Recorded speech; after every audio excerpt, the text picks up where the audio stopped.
Hey everyone, Couch Investor back on our video for today. So on Monday, Google stock was down around 3% because a report came out that Samsung might be dropping Google search as the default search engine on their phones, and they might go with Microsoft Bing. Yes, the fight continues. Bing against Google search. Now, why is this important? Well, because this will obviously impact the advertising revenue for Google and Alphabet. The more people that use Samsung phones, the more people that go and search on Google search, the more ads that can be shown. The more ads that can be shown, the more money that they can generate. So this might hit them. Now, I'll just give you a little introduction to what I'm going to talk about in this video. So Google phone market share, the Pixel phone in the United States is just over 2% right now, but it did increase close to 400% in North America. Now, as of the end of 2022, Android had just over 70% of the operating system market. And yes, Android is owned by Alphabet. They acquired the company in 2005. So why is this important? Well, like I said, Google search might be dropped for Bing on Samsung devices, and apparently it is reported that this might cost Google $3 billion in revenue. Now, this is a very, very small amount if you compare it to the hit it might take if Apple decides to do the same, close to $20 billion. And the contract renewal talks are probably going to start at the end of this year.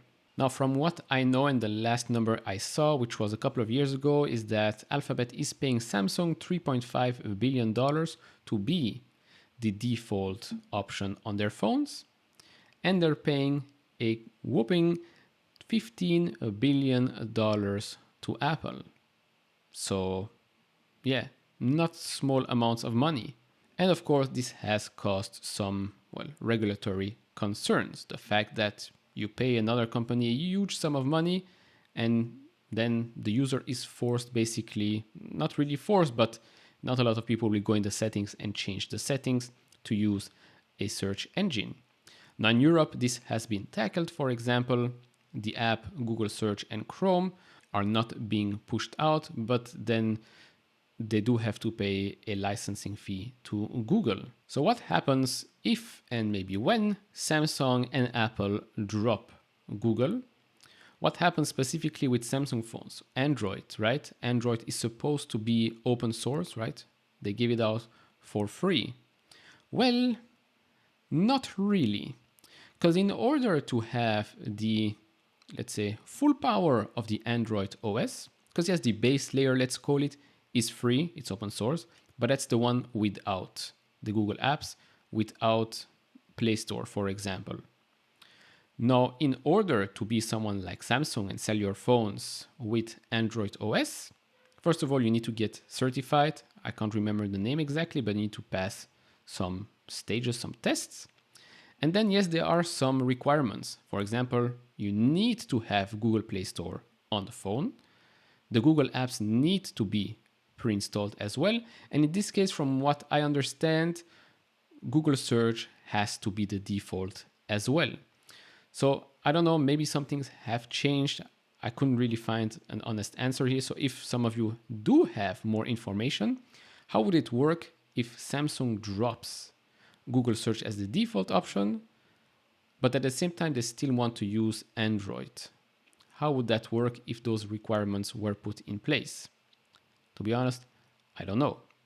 Now, before we continue, if you enjoy this type of videos, leave it a like and subscribe if you have not. I would really appreciate that. And if you want to support me even further, do check out the link down in the description and in the pinned comment to get the top 10 best stocks to buy now, or go to fool.com/couchinvestor. So going back to the point, right? Android. By the way, there's also another side to this coin, let's say, is that manufacturers do get a percentage of the search revenue. So it's like we give you something for free, you get something for free if you do what we say. Something like that.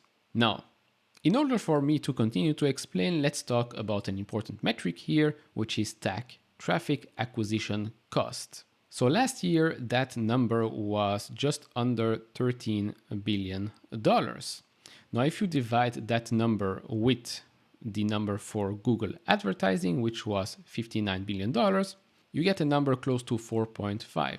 So you could say that Google is monetizing its traffic 4.5 times its TAC. Now again, why should you care? Well, because as you can see, the majority of Google's revenue comes from Google advertising. So if it loses that traffic that comes from iOS or Samsung, revenue will get hit. Of course, we talked about the numbers before, around 20 billion Apple, 3.5 billion for Samsung, let's say. So you see the cost here of losing that, let's say, so-called partnership. But at the same time, if they stop paying Samsung and Apple the fees to put Google search as the default, it could obviously help their bottom line as well, because this is a cost that is less. And since they are still dominating the search market on desktop, on mobile, more than 90% or close to 90%, let's say, on average overall, wouldn't you say that this is a okay move for them? Fine, we won't pay you the billions and billions of dollars anymore, because we already know that the majority of people will more likely than not choose Chrome or Google search as their default browser. Could be, of course, there is a risk to it, right? And so this is why I mentioned the Pixel phone at the start of this video. It will become a very, very crucial part of Google's future. Now, I'm gonna go over a couple of things that were mentioned during last quarter, should I say, earnings call, and then talk about something that was mentioned in 2016. So first up, an analyst here at Barclays asked, so the strategic importance of having the wide range of hardware products that you have in that segment, so he talked already about Pixel, as it relates to the overall AI initiatives. To what Sundar answered, to give one example, us undertaking Pixel Watch and as part of that integrating Fitbit and bringing it to our ecosystem as well, partnering closely with Samsung on wearables. The combination is what has driven over 300% increase in actives on Android watches ecosystem. By the way, the Pixel 7 Pro has been voted by a lot of tech reviewers as the best phone of the year. So it does say something, even though, like I said, it's only around 2% market share, but it is growing each and every year because the phones itself are extremely good. And by the way, because of the global supply chain shortages, they weren't able to sell as many phones as they wanted, especially not in Europe, for example. In Belgium, couldn't even find one. I don't even think they're selling it. So there is that. In the future, that number can grow and will probably grow as well, because it is a very good phone. Everybody, or most of the people, are familiar with the OS since it is Android. But just like with Apple, iOS, Apple controls the experience there. Google does not control the experience on Samsung phones. Yes, it is Android, but having the Pixel phone, they can control the whole experience, which is what will make the Google Pixel phone much, much better than its competitors. Of course, then you might say, so isn't this directly attacking the competition as well, which are now called partners? 100%. And this is why I think I've heard rumors that Samsung is working on their own operating system, but if it's as good as their TV operating system, well, they're not going to sell many phones in the future if they ditch Android. And so having control of your phone, having control of your experience with Google Pixel phone also means that the traffic goes to, yes, Google apps and services. Of course, you won't have to pay yourself billions of dollars to push Google search on your phone. I mean, that's a given. But let's now talk about the AI initiatives here. And this is something that was mentioned in 2016. So AI is the future, and at the heart of this effort is our goal to build a Google Assistant. This is the words by CEO. Assistant as the AI in Pixel goes beyond Apple Siri and Microsoft Cortana, which obviously isn't worth much, by pulling data deeply from your Google accounts and apps and allows two-way chats. Funny that this was mentioned in 2016 and they are now under attack, let's call it, by Microsoft Bing. Our goal is to build a personal Google for each and every user that can search your photos, emails, calendar, trips, and others. Assistant would help you sift through the disparate data in your world. And so sometimes when I read all those things, I have even more questions as to why they are so behind right now when it comes to, well, Bing or Bard in this case, Bing Bombard. They're being bombarded with bad news lately. Haha, very funny. Anyways, when you read this, you really try to understand what has gone wrong at Google. Lack of leadership, too many employees, which means too many hurdles to go over to actually get to a solution and answer?